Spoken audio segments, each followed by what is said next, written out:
आज हमारे बीच कांग्रेस के हमारे बड़े भाई अशरफ मंसूरी जी, जो आईटी सेल के अध्यक्ष भी हैं, और इनका एक आर्टिकल भी आज पेपर में आया था। कुछ मुद्दों को लेकर इन्होंने बात की है। उन जानना चाहते हैं इनसे कि किन किन मुद्दों की मांग की है आपने आज, अशरफ भाई। देखिए, ऐसा है कि जिस तरीके से शहर जबलपुर ही नहीं पूरे मध्य प्रदेश और देश के अंदर कोरोना जैसी महामारी को लेकर के सारे लोग चिंतित हैं, चाहे हमारे देश के प्रधानमंत्री जी हों, मुख्यमंत्री जी हों या अन्य जो लोग भी हों, ये सारे लोग इस कोरोना जैसी महामारी को लेकर के चिंतित। कोरोना जब हमारा फर्स्ट स्टेप था, तब कोरोना में इतनी सरकारें चिंतित नहीं थी, पर मैं आज देख रहा हूँ जिस तरीके से आज हालात बद से बदतर होते जा रहे हैं, ये कहीं ना कहीं चिंता का विषय है। इसी सारी चीज़ों को मद्देनज़र रखते हुए साल भर से व्यापारी का जो कारोबार है वो कहीं ना कहीं बंद था। लोग परेशान हैं, लोगों कर्जे पर लदे हुए हैं, उनका आर्थिक स्थिति बहुत कमज़ोर हो चुकी है।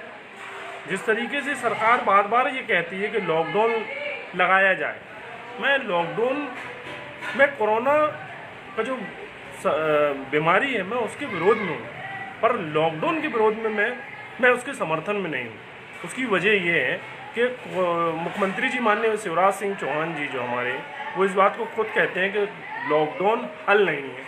इसके बाद आप लॉकडाउन लगाते हो प्रदेश के अंदर, आप उन परिवार से जाकर के उनका दर्द जानिए जिनके परिवार में आज चूल्हा नहीं जल पा रहा। चूँकि वो मजदूर जब अपना पालन पोषण जब वो जाकर के करते हैं, तब शाम को उनके परिवार में चूल्हा जलने का काम उनके परिवार की महिलाएं करती हैं। मगर माननीय शिवराज सिंह चौहान जी अपने यहाँ पर बैठ कर के तुगलकी फरमान जारी कर रहे हैं।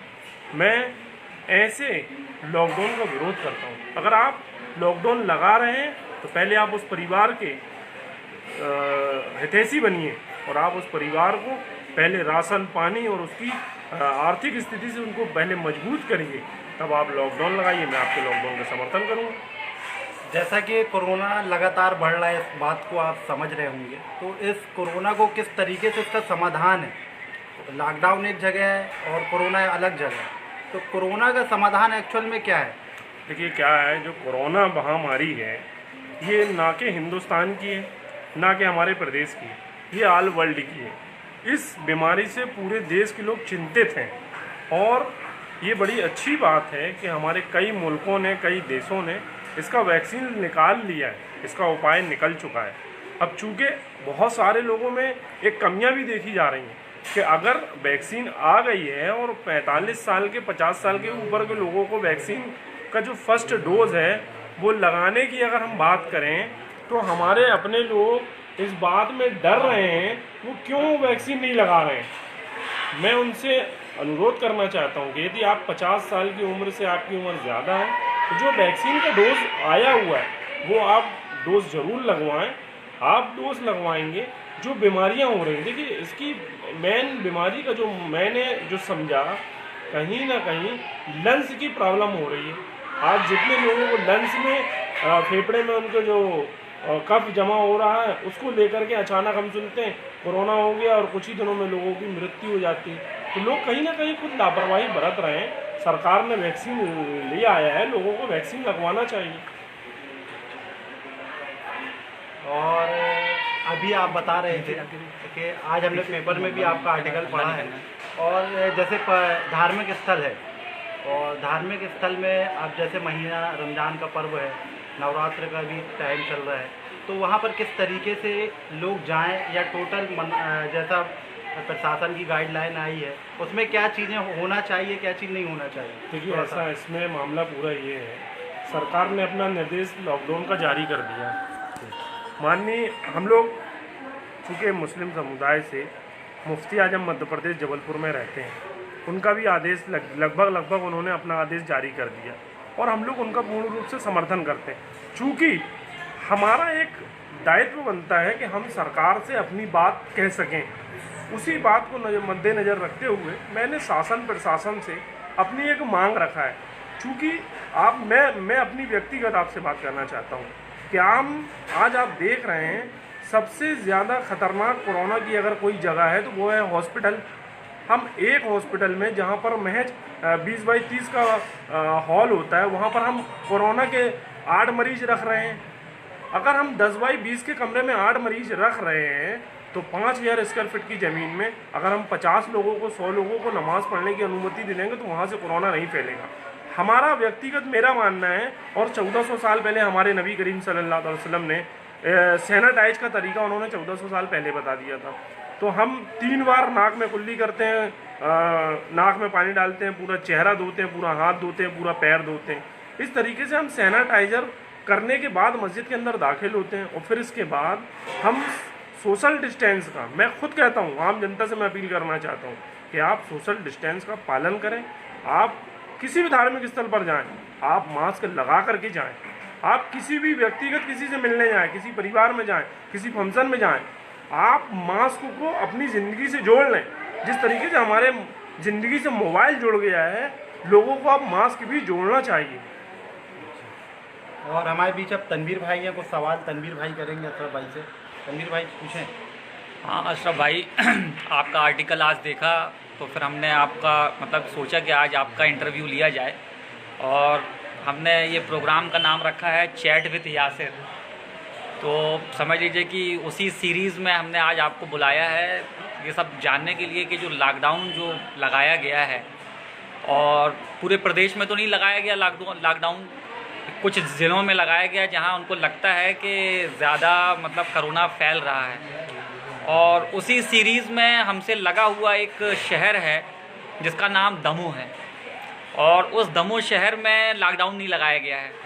और कल ही की शायद बात है कि वहाँ पर मैंने देखा है कि 93 पॉजिटिव केसेस निकले हैं, और अंदरूनी जो ख़बर मिल रही है वहाँ से अच्छी नहीं है कि हॉस्पिटल्स भरे हुए हैं और लोग बहुत बीमार हैं वहाँ पर। और शायद आपकी के जो प्रत्याशी हैं अजय टंडन साहब, जो वहाँ से कॉन्टेस्ट कर रहे हैं, वो भी पॉजिटिव हो गए हैं। लेकिन वहाँ पर रैलियों में कोई कमी नहीं आ रही है, चाहे वो भाजपा हो, भाजपा तो अपनी रैलियाँ कर ही रहे हैं, मामा भी वहाँ पहुँच रहे हैं रैलियों में, और कांग्रेसी भी पीछे नहीं है, वो भी अपनी रैलियाँ कर ही रहे हैं।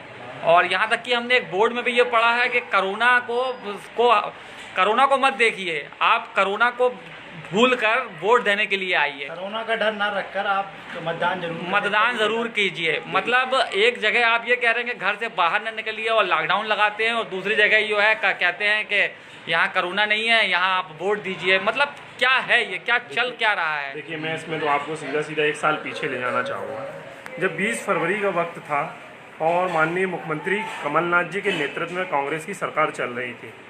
हम देख रहे थे कि बड़ी अच्छी सरकार चला रहे थे, और उस वक्त माननीय राहुल गांधी जी ने बड़ा चिंतित होकर के देश के लोगों से कहा था कि कोरोना काल देश में पांव पसार चुका है। चूँकि हिंदुस्तान की सरकार नरेंद्र मोदी जी के हाथ में है, नरेंद्र मोदी जी को इस पर चिंतन बैठक बुलाना चाहिए, तब उनकी मजाक उड़ाई गई थी। ठीक उसी तरह मध्य प्रदेश में माननीय मुख्यमंत्री कमलनाथ जी के नेतृत्व में सरकार चल रही थी, और यही मामा शिवराज सिंह चौहान जी ने कोरोना करके और कोरोना डरौना करके मजाक उड़ाया था। तो मैं कहना ये चाहता हूँ कि ये किस टाइप के लोग हैं, किस टाइप की ये सरकार है।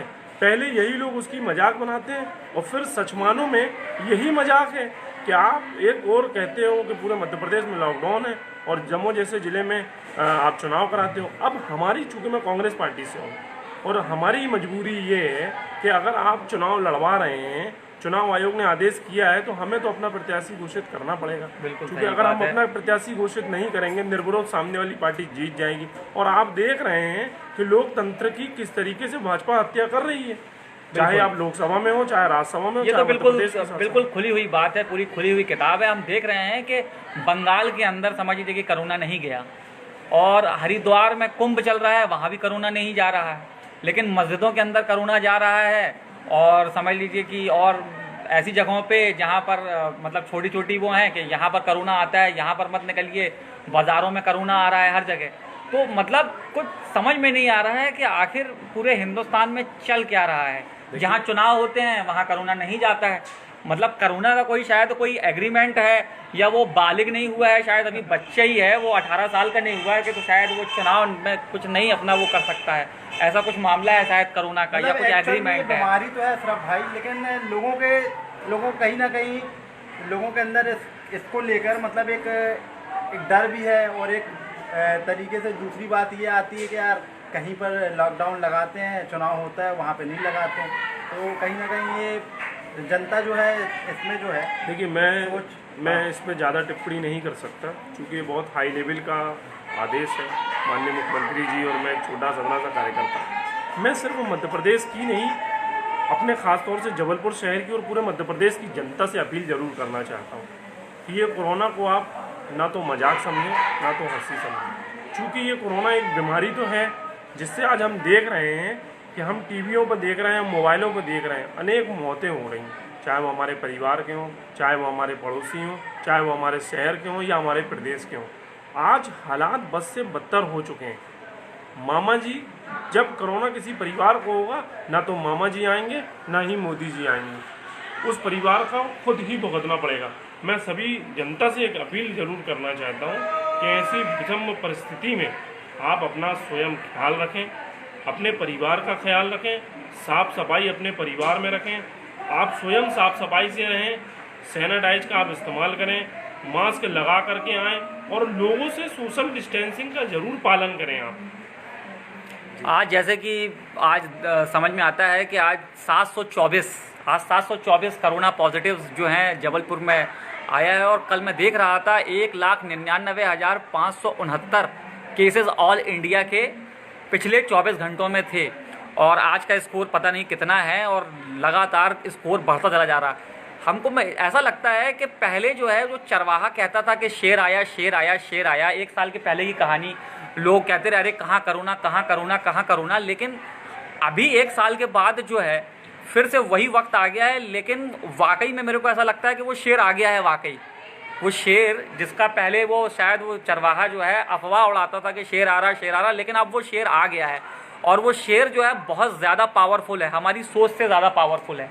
ये कहते हैं वायरस जो है म्यूटेट हो गया है, एक नया स्ट्रेन लेके आया है कि ये कई लोगों के अंदर गया है, और उनके अंदर जो बीमारियां हैं उनके साथ म्यूटेट करके ये वायरस और शक्तिशाली होके और अपना काम जो है वो बहुत तेज़ी से कर रहा है, और इन्फेक्शन को इतनी तेज़ी से फैला रहा है। हमको तो ये लगता है कि शायद ऐसा तो नहीं है कि कहीं ये हवाओं में फैल गया है, ये जिस तरीके के हालात लग रहे हैं ऐसा लगता है कि ये हवाओं में फैल गया है ये वायरस। देखिए, मैं आपको उस आपकी बात को बढ़ाते हुए एक बात ज़रूर कहना चाहता हूँ, जिन हमारे बुज़ुर्गों ने इस बात को, जिन्होंने ये जो एक पहेली कही थी कि शेर आया जिस तरीके से अभी आपने कहा, मैं उन बुज़ुर्गों को सलाम करता हूँ। वो इसलिए सलाम करता हूँ कि शेर आया, और वाकई में एक दिन ये हुआ कि लोग कहे कि चिल्लाता रह गया एक आदमी और वाकई शेर आ गया। हमारे बुज़ुर्गों ने हमें बता दिया कि आप उसका इंतज़ार मत करना कल कि शेर आया। हमको अपनी तैयारी करने के लिए इस मुहिम में, इस कोरोना जैसी महामारी में हमको लड़ाई लड़ने के लिए स्वयं अपने आप को मजबूत करना होगा। हमें मास्क लगाना होगा, हमें सोशल डिस्टेंस का पालन करना होगा, हमें वैक्सीन, हमारे अगर परिवार में अगर एजेड लोग हैं तो उनको वैक्सीन लगाना होगा। हमको इस लड़ाई को स्वयं लड़ना पड़ेगा, ना कि कोई और आकर के इस लड़ाई को लड़ेगा। आज हमारा देश, हमारे लोग, हम सब मिल कर के जब इस लड़ाई को लड़ेंगे एक दिन ख़त्म होगा ये कोरोना। ऐसा नहीं है, हमने एड्स की जैसी बीमारियों से लड़ा है, हमने कैंसर जैसी बीमारियों से लड़ा है, हमारे पास आज कैंसर का इलाज है, हमने अनेक ऐसी बीमारी जो टीबी की बीमारी, चेचक की बीमारी, ऐसे पूर्व में हमने बहुत सारी ऐसी बीमारियों से लड़ा है जिनका लाइलाज था जो, मगर आज हम उनसे जंग जीते हैं। तो ये कोरोना से भी मैं उम्मीद करता हूँ, ईश्वर से कामना करता हूँ, दुआ करता हूँ कि हम इस लड़ाई को भी बहुत जल्द जीतेंगे, क्योंकि हमारे सारे लोग इसमें इस लड़ाई में सारे लोगों ने जो है बढ़ चढ़ करके हिस्सा लेना शुरू कर दिया। आखिरी सवाल आपसे अब ये पूछना चाहते हैं कि क्या तैयारी है एक टेम्पररी हॉस्पिटल की जबलपुर के अंदर? कांग्रेस पार्टी जबलपुर में काफ़ी अच्छी तरीके से जमी हुए हैं, मेंबर्स काफ़ी हैं, सारे लोग हैं। तो क्या कांग्रेस की तरफ से मतलब हमारे लखन गंगोरिया साहब भी यहाँ से हैं, तरुण भानोट साहब भी हैं और संजय यादव जी भी हैं, बरगी विधायक, विनय सक्सेना जी, तो ये इतने सारे विधायक हैं। तो क्या मतलब तैयारी है टेम्पररी हॉस्पिटल की, जिस तरीके से रायपुर ने 2 दिनों के अंदर एक टेम्पररी हॉस्पिटल एक स्टेडियम में बना दिया, तो उस तरीके की कोई तैयारी जबलपुर में समझ में आती है? हम तो कह रहे हैं कि भाई उनकी तरफ से नहीं है, तो क्या कांग्रेस पार्टी अपने तरफ से कुछ ऐसा कुछ कर रही है क्या? देखिए, मैं सबसे पहले तो छत्तीसगढ़ के माननीय मुख्यमंत्री भूपेश बघेल जी को बधाई देना चाहता हूँ कि ऐसी विषम परिस्थिति में उन्होंने जिस तरीके से एक मैसेज देने का काम किया है हिंदुस्तान के लोगों को, वो बहुत सराहनीय है। मैं उनको सलूट करता हूँ। और मैं बात जबलपुर की आप कर रहे थे, चूँकि हमारे पूर्व मंत्री सम्मानीय लखन गंगोरिया जी, पूर्व मंत्री भानोट जी, सम्मानीय हमारे विधायक, हमारे विधानसभा क्षेत्र के विधायक श्री विनय सक्सेना जी, हमारे ग्रामीण से विधायक हैं संजय यादव जी, जब ये लोग चारों लोग बैठते हैं, शहर हित के लिए हमेशा ये लोगों ने अच्छा सोचने का काम किया है। और जब हमारी 15 महीने की सरकार थी, तो कहीं ना कहीं आप पूरे जबलपुर जिले के अंदर आप देखेंगे कि अनेक इन लोगों ने काम को अंजाम दिया। आज उत्तर मध्य की अगर हम बात करें तो मध्य विधानसभा क्षेत्र के अंदर आप जाकर के देखिए, अनेक क्षेत्रों में माननीय विधायक जी ने हमारे बढ़ चढ़ कर के काम करने का काम इसमें कोई शक नहीं है। लोगों से सीधा संवाद किया, लोगों से सीधा उन्होंने जुड़ा। मगर हम निवेदन करना चाहते हैं माननीय मुख्यमंत्री जी से, और जबलपुर में 4 और विधायक हैं, वरिष्ठ मंत्री जी भी हैं, पूर्व मंत्री जी भी हैं हमारे इस क्षेत्र जबलपुर शहर से। मैं उनसे अनुरोध करना चाहता हूँ कि आपको सीखना चाहिए माननीय भूपेश बघेल जी से, आपको सीखना चाहिए छत्तीसगढ़ के मुख्यमंत्री जी से। आप भी जबलपुर में तो कहूँगा कि जबलपुर कोरोना का शुरुआती गढ़ है। आपको यहाँ पर सबसे अहम तैयारी करना चाहिए, चूँकि मध्य प्रदेश का जब पहला केस आया तो हमारे इसी जबलपुर शहर के अग्रवाल फैमिली से ही पूरे मध्य प्रदेश में कोरोना फैला है।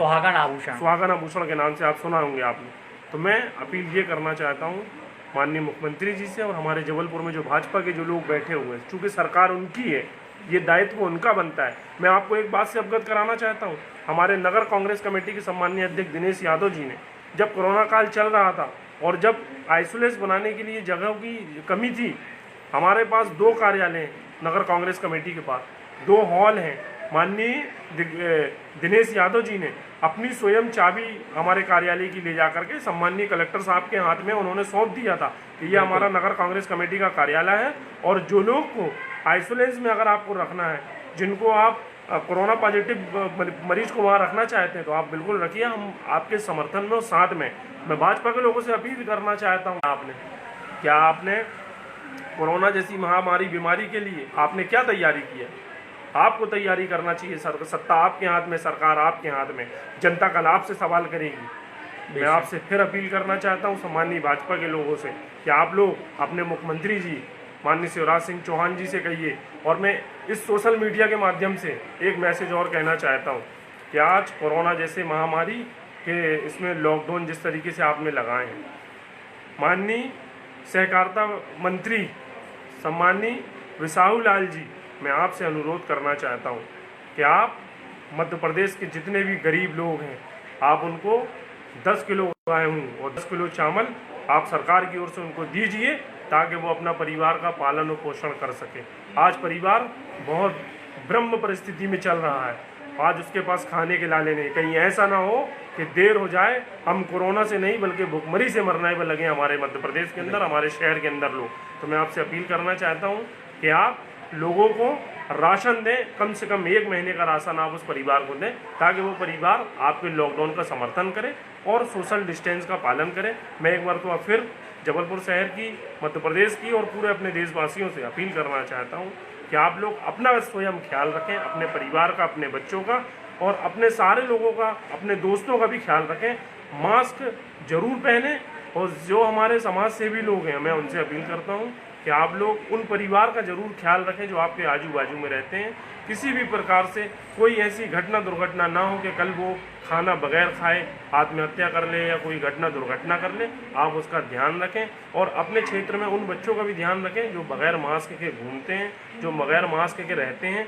आप जब भी जहाँ जाएं, हर वक्त अपना मास्क को जरूर अपने पास रखें और इसका इस्तेमाल ज़रूर करें। बहुत खुशी हुई आपने हमको इस मुहिम में बुलाया। आपकी पूरी चैनल को मैं बहुत बहुत बधाई देता हूँ, मुबारकबाद देता हूँ। बहुत बहुत धन्यवाद। जय हिंद, जय भारत।